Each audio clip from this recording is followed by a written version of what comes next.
Renungan Pagi Maranatha oleh Ellen G. White, 17 April 2026. Mari kita berdoa.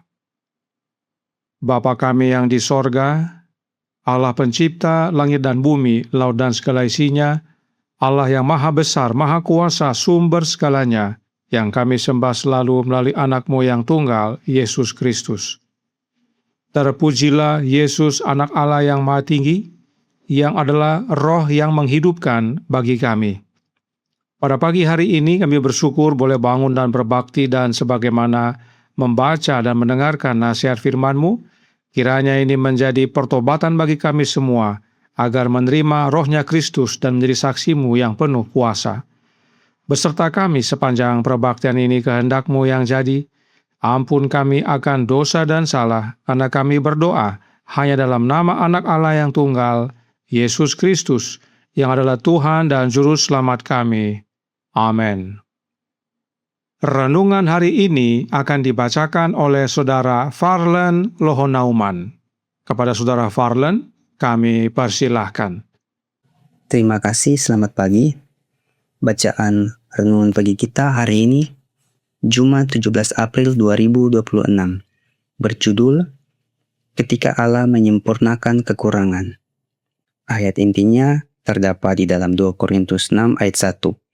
Berbunyi, sebagai teman-teman sekerja, kami menasihatkan kamu supaya kamu jangan membuat menjadi sia-sia kasih karunia Allah yang telah kamu terima. Kita harus menjadi mitra dalam pekerjaan Allah di seluruh dunia. Dimanapun ada jiwa yang perlu diselamatkan, di sana kita harus memberikan bantuan agar banyak anak laki-laki dan perempuan dibawa kepada Allah. Akhir zaman sudah dekat, dan karena alasan ini, kita harus memanfaatkan setiap kemampuan yang dipercayakan dan setiap sarana yang dapat membantu pekerjaan. Betapa para malaikat merasa ketika mereka melihat akhir semakin mendekat dan melihat begitu banyak orang yang dipercayakan dengan pekabaran rahmat terakhir hanya berkumpul bersama, menghadiri pertemuan demi keuntungan bagi jiwa mereka sendiri, dan merasa tidak puas jika tidak ada banyak khotbah. Sementara mereka sedikit sekali menanggung beban dan melakukan sedikit untuk keselamatan orang lain. Semua yang sungguh-sungguh bersatu dengan Kristus melalui iman yang hidup akan mengambil bagian dalam kuadrat ilahi.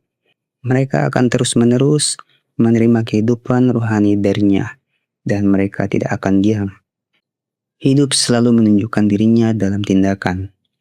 Jika hati hidup, ia akan mengalirkan darah kehidupan ke setiap bagian tubuh. Mereka yang hatinya dipenuhi dengan kehidupan rohani tidak perlu didorong untuk menyatakannya. Kehidupan ilahi akan mengalir keluar dari mereka dalam arus kasih karunia yang berlimpah. Saat mereka berdoa, saat mereka berbicara, dan saat mereka bekerja, Allah dimuliakan. Bukanlah yang paling cemerlang atau paling berbakat yang pekerjaannya menghasilkan hasil terbesar dan paling bertahan. Siapakah para pekerja yang paling efisien? Mereka yang menanggapi undangan. Pikulah kuk yang kupasang, dan belajarlah padaku, karena aku lemah lembut dan rendah hati. Jika orang-orang yang telah dipercayakan Allah dengan talenta intelektual menolak menggunakan karunia ini bagi kemuliaannya, setelah diuji dan dicoba, ia akan membiarkan mereka pada pikiran mereka sendiri dan akan mengambil orang-orang yang tampaknya tidak begitu diberkati dengan melimpah, yang tidak melakukan bagi mereka hal-hal yang tidak dapat mereka lakukan sendiri. Allah akan menerima pelayanan yang sepenuh hati, dan ia sendiri akan menyempurnakan kekurangan. Malaikat sedang mendengarkan untuk mengetahui laporan seperti apa yang engkau bawa kepada dunia tentang Tuhan surgawimu. Demikian bacaan renungan pagi kita. Terima kasih. Terima kasih atas penata layanan Saudara Farlen. Tuhan Yesus memberkati. Selamat pagi saudaraku dalam Tuhan. Kekurangan yang dimaksudkan oleh renungan pagi hari ini adalah kekurangan dalam bekerja bagi Allah. Sebab perhatikan kehidupan Yesus berikut ini yang ditulis dalam The Ministry of Healing, halaman 500 paragraf 4. Kristus tidak memberikan pelayanan yang setengah-setengah. Ia tidak mengukur pekerjaannya berdasarkan jam. Waktunya, hatinya, jiwanya, dan kekuatannya diberikan untuk bekerja demi kesejahteraan umat manusia. Melalui hari-hari yang melelahkan, ia bekerja keras. Dan melalui malam-malam yang panjang, ia menunduk dalam doa, memohon rahmat dan ketabahan, agar ia dapat melakukan pekerjaan yang lebih besar. Dengan tangisan dan air mata yang deras, ia mengirimkan permohonannya ke sorga, agar alamiah kemanusiaannya dikuatkan. Agar ia diteguhkan untuk menghadapi musuh yang licik dalam segala tipu dayanya, dan dikuatkan untuk memenuhi misinya mengangkat martabat umat manusia. Inilah kekurangan kita dalam bekerja bagi Allah. Kita tidak seperti Yesus. Bahkan yang disebut pendeta sekalipun, belum ada yang seperti Yesus dalam bekerja bagi Allah.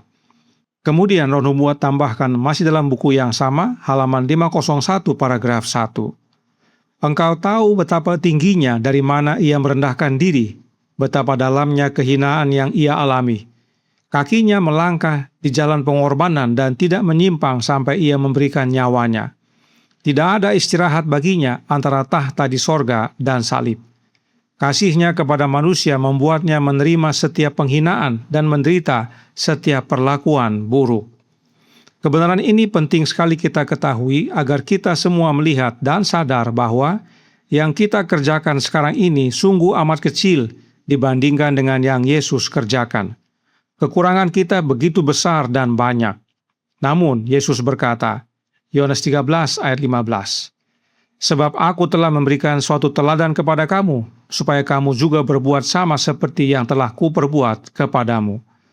Teladan apa yang Yesus berikan? Teladan untuk tinggal di dalam Bapa, yaitu oleh menerima kehadiran rohnya Bapa di dalam Yesus. Mari kita baca kembali ayat-ayatnya. Yohanes 8 ayat 29 berkata, Dan ia yang telah mengutus aku, ia menyertai aku. Ia tidak membiarkan aku sendiri, sebab aku senantiasa berbuat apa yang berkenan kepadanya. Bapa yang mengutus Yesus tidak membiarkan Yesus sendirian. Bapa menyertai anaknya. Bagaimana caranya? Yohanes 14 ayat 10 berkata, Tidak percayakah engkau bahwa aku di dalam Bapa dan Bapa di dalam aku? Apa yang aku katakan kepadamu tidak aku katakan dari diriku sendiri, tetapi Bapa yang diam di dalam aku, dialah yang melakukan pekerjaannya. Inilah teladan yang Yesus berikan kepada kita. Itu sebabnya Yesus berkata dalam Matius 28 ayat 20, Dan ajarlah mereka melakukan segala sesuatu yang telah kuperintahkan kepadamu. Dan ketahuilah, aku menyertai kamu senantiasa sampai kepada akhir zaman. Sebagaimana Bapa menyertai anaknya oleh tinggal di dalam anaknya, demikian juga Yesus menyertai kita oleh mengaruniakan rohnya. Ingat kutipan berikut ini dalam The Desire of Ages halaman 166 paragraf 2. Sementara Yesus melayani di bait suci yang di sorga oleh rohnya, yaitu rohnya Yesus, ia, yaitu Yesus, masih juga melayani jemaatnya di dunia ini. Ia ditarik dari mata perasaan, akan tetapi janji perpisahannya ditepati. Dan ketahuilah, aku menyertai kamu senantiasa sampai kepada akhir zaman. Matius 28 ayat 20. Jadi, Yesus menyertai kita oleh kehadiran rohnya. Oleh karenanya, renungan pagi hari ini berkata dalam Maranatha halaman 115 paragraf 3. Semua yang sungguh-sungguh bersatu dengan Kristus melalui iman yang hidup akan mengambil bagian dalam kodrat ilahi. Mereka akan terus-menerus menerima kehidupan rohani darinya dan mereka tidak dapat diam. Bagaimana caranya untuk turut ambil bagian dalam kodrat ilahi? Oleh menerima rohnya Yesus. Maka artinya mereka yang menerima rohnya Yesus menerima hidup rohani dari Yesus, yaitu rohnya Yesus tersebut, dan mereka yang menerima rohnya Yesus ini tidak bisa diam. Mereka akan kabarkan kebenaran dengan suara nyaring. Karenanya untuk menyempurnakan kekurangan kita dalam bekerja bagi Allah adalah dengan menerima rohnya Yesus. Bukan yang paling cemerlang dan paling berbakat yang menghasilkan terbesar, tetapi mereka yang memiliki rohnya Yesus, memikul kuk Yesus, dan mau belajar pada Yesus yang paling berhasil. Kiranya pekabaran kebenaran pagi hari ini menjadi sukacita dan pembaharuan bagi kita semua. Terima rohnya Yesus, maka itulah yang menyempurnakan kekurangan kita. Tuhan memberkati, saya bawa dalam nama Yesus. Amin. Mari kita berdoa. Bapa kami yang di sorga, Allah pencipta langit dan bumi, laut dan segala isinya, Allah yang maha besar, maha kuasa, sumber segalanya, yang kami sembah selalu melalui anak-Mu yang tunggal, Yesus Kristus. Terima kasih atas nasihat vital pada pagi hari ini. Kami begitu besar dan begitu banyak kekurangan dalam bekerja bagi Engkau ya Bapa. Apa yang kami lakukan sekarang ini pun tidak ada artinya dibandingkan yang Yesus kerjakan demi keselamatan manusia. Karenanya tolong kami ya Bapa, karuniakanlah roh anak-Mu dalam hidup ini, sebab hanya dengan menerima rohnya Yesus kami turut ambil bagian dalam kodrat ilahi, dan itulah yang memampukan kami menjadi saksi-Mu yang penuh kuasa. Kami tidak bisa diam, menyampaikan kebenaran dengan suara nyaring kepada banyak orang. Beserta kami sepanjang hari ini kehendak-Mu yang jadi, ampun kami akan dosa dan salah, karena kami berdoa hanya dalam nama Anak Allah yang tunggal, Yesus Kristus, yang adalah Tuhan dan Juru Selamat kami. Amin.